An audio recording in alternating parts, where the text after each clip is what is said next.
Hello दोस्तों, कैसे हैं आप सब लोग। लाल किताब के ज्ञान में मैं नितिन आपका एक बार फिर से स्वागत करता हूं। दोस्तों, जैसा कि आपको पता है कि हमारे जो लाल किताब की सीरीज़ है, उस सीरीज़ में हम लोग जो कुंडली के 12 भाव हैं उन 12 भावों का भी अध्ययन कर रहे हैं। तो आज की इस वीडियो में हम जो कि पहले भाव का हमने अध्ययन कर लिया है। अगर वो पहले भाव के बारे में जो वीडियो है वो आपने नहीं देखी है तो उसका लिंक मैंने डिस्क्रिप्शन में दे रखा है, आप उस वीडियो को देख सकते हैं। और आज की इस वीडियो में हम डिस्कशन करेंगे सेकंड भाव का। दूसरे भाव की क्या स्थिति होती है कुंडली में, उसका क्या औचित्य होता है, किस प्रकार से जो सेकंड भाव होता है वो वर्क करता है, तो उसके बारे में कंप्लीट जो डिस्कशन है वो हम आज के इस वीडियो में करने वाले हैं। तो वीडियो चालू करने से पहले मैं आपसे रिक्वेस्ट करूंगा कि अगर आपको वीडियो पसंद आता है और हमारे चैनल पर जो भी आपको नॉलेज प्रोवाइड की जाती है वो अगर आपको ज्ञानवर्धक लगे तो आप चैनल को सब्सक्राइब भी कीजिए और साथ ही जो वीडियो है उसे लाइक भी कीजिए, ताकि जो हमें मोटिवेशन है वो मिलता रहे।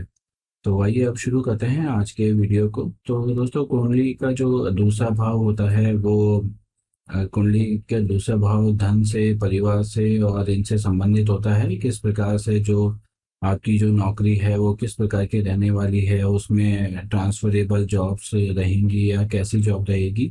तो उस प्रकार की जो गणनाएं हैं वो कुंडली के दूसरे भाव से यहाँ पर की जाती है। और जो कुंडली का दूसरा भाव होता है वो बृहस्पति का पक्का घर होता है, गुरुदेव बृहस्पति का पक्का घर माना जाता है। और साथ ही जो खाना नंबर 2 है उसे ब्रह्म स्थान भी माना गया है। ब्रह्म स्थान कहते हैं इसीलिए जो कुंडली का दूसरा घर है, पहला घर सिंहासन माना जाता है और दूसरा घर जो है वो ब्रह्म स्थान के रूप में देखा जाता है। तो जिस प्रकार से हिंदुओं में गाय को पूजा जाता है, उसी प्रकार से कुंडली में दूसरे घर का भी काफी महत्व होता है। इस घर से जो किसी भी व्यक्ति का सम्मान, धन और उसके ससुराल पक्ष के बारे में जो भी जानकारी होती है वो हमें प्राप्त होती है। तो इस प्रकार दूसरा खाना जो है वो काफी इम्पोर्टेंट होता है। खाना नंबर 2 में चूंकि आपको पता है वृष राशि होती है, और इस वृष राशि को में जो भी ग्रह होता है, जो भी दूसरी ग्रह में जब भी कोई भी खाने में ग्रह आकर बैठता है तो उसे किस्मत का भाग्य माना जाता है। और यदि ऐसी स्थिति में अगर खाना नंबर 10 अगर उस कुंडली में खाला खाली हो, सॉरी, अगर खाली हो, तो वो भाग्य कारक जो ग्रह है वो सोई अवस्था में माना जाता है। तो सेकंड घर का जो इम्पोर्टेंस है यहाँ पर काफी ज्यादा हमें देखने को मिलता है। इसके बाद में अगर सेकंड हाउस की और अगर हम आगे बात करें तो सेकंड हाउस का जो संबंध है वो फोर्थ हाउस से भी माना गया है, क्योंकि जो सेकंड हाउस होता है वो धन से संबंधित जो चीजें हैं उनके लिए उत्तरदायी होता है। और फोर्थ हाउस जो है वो हमारा सुख संपत्ति का होता है। तो आप जानते हैं कि धन की जो डायरेक्ट कनेक्शन वो सुख संपत्ति से है। जितना ज़्यादा धन होगा उतनी ज़्यादा सुख सुविधाएं यहाँ पर जीवन में किसी भी जातक को अवेलेबल होती हैं। तो इस प्रकार से सुख संपत्ति का होना जो है चौथे भाव को भी फोर्थ जो सेकंड भाव है उससे कनेक्ट करके यहाँ पर देखा जाता है। तो इस प्रकार से जो सेकंड हाउस है उसमें ये सारी चीज़ें हैं वो हमें देखने को मिलती हैं। तो सेकंड हाउस जो भी अगर मान लीजिए उसे हम एक पहाड़ की जैसे देखें, सेकंड हाउस को अगर पहाड़ मान लें तो उसमें जो भी हवाएं टकराती हैं उन हवाओं के टकराने से बरसात होती है।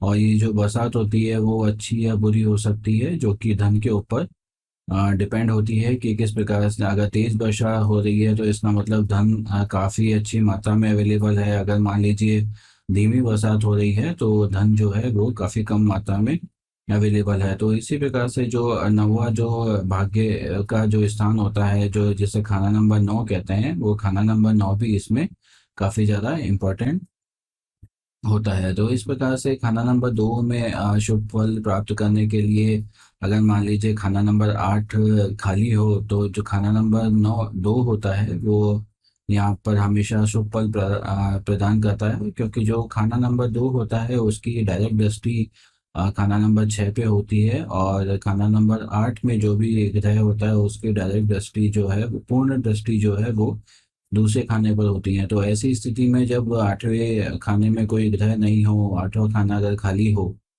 तो जो दूसरे खाने में जो ग्रह बैठा होता है वो वहां पर जो है अपना पूर्ण असर देता है। और अगर मान लीजिए 8वां खाने में अगर कोई ग्रह होता है तो उसका जो दूसरे खाने में ग्रह है उससे संबंध देखा जाएगा। अगर वो उसका मित्र ग्रह है तो ऐसी स्थिति में कोई प्रॉब्लम नहीं होने वाली है। अगर वो उसका मान लीजिए अगर शत्रु ग्रह है तो शत्रु ग्रह होने की स्थिति में ये प्रॉब्लम हमें देखने को मिलती है। तो इस प्रकार से जो चीज़ें हैं वो देखने को मिलती हैं खाना नंबर 6 के द्वारा। और 2 के संबंध से जातक की उम्र का भी यहाँ पे अंदाजा जो है लगाया जाता है। तो कुल मिलाकर खाना नंबर 2 में अगर मान लीजिए आपके कोई भी ग्रह बैठा हो, स्त्री ग्रह हो जैसे कि शुक्र और चंद्रमा, और अगर उसकी युति जो शनि है उसके साथ में हो रही हो, तो शुक्र शनि और या किसी भी ग्रह के भाव साथ में उनकी दृष्टि पड़ रही हो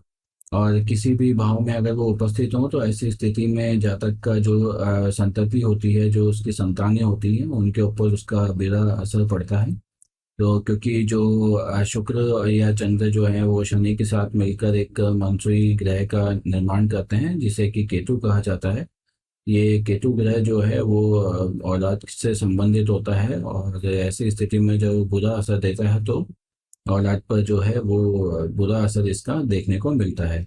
तो इस प्रकार से जो है सेकंड ग्रह की जो व्याख्या है वो यहाँ पर की गई है, और इस व्याख्या में जो सेकंड ग्रह है उसे कुंडली में काफ़ी ज़्यादा इम्पोर्टेंस भी यहाँ पर प्रदान की गई है। तो दोस्तों इसीलिए जो धर्म स्थान होता है वो जो दूसरा भाव जो धर्म स्थान बनाया गया है इसमें अगर शरीर पे अगर इसकी बात करें तो जो दूसरा स्थान हमारा जो मस्तक पे तिलक लगाने का जो स्थान होता है उसे खाना नंबर 2 माना जाता है। तो अगर मान लीजिए किसी भी कुंडली में खाना नंबर 2 में कोई ग्रह हो और खाना नंबर 8 खाली हो, तो ऐसे स्थिति में जो तिलक लगाने वाली जो जगह है उसको ही हम खाना नंबर 2 मानते हैं। और जब भी हमारे इस प्रकार की जो चीज़ें होती हैं जिसमें हमें बृहस्पति को ठीक करना होता है, तो ऐसे में जो केसर का तिलक जो है वो यहाँ पर माथे पर लगाने की जो सलाह है वो एक उपाय के रूप में दी जाती है। तो दोस्तों इस प्रकार जो खाना नंबर 2 है उससे संबंधित जो भी जानकारी है वो मेरे द्वारा यहाँ आपको प्रोवाइड की गई है।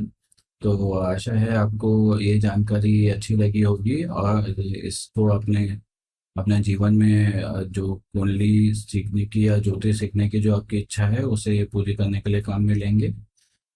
तो वीडियो अगर अच्छा लगा हो तो इसे लाइक कीजिएगा, साथ ही अपने जो दोस्त हैं जो और जो लोग ज्योतिष सीखना चाहते हैं उनके साथ में इस वीडियो को शेयर भी कीजिएगा।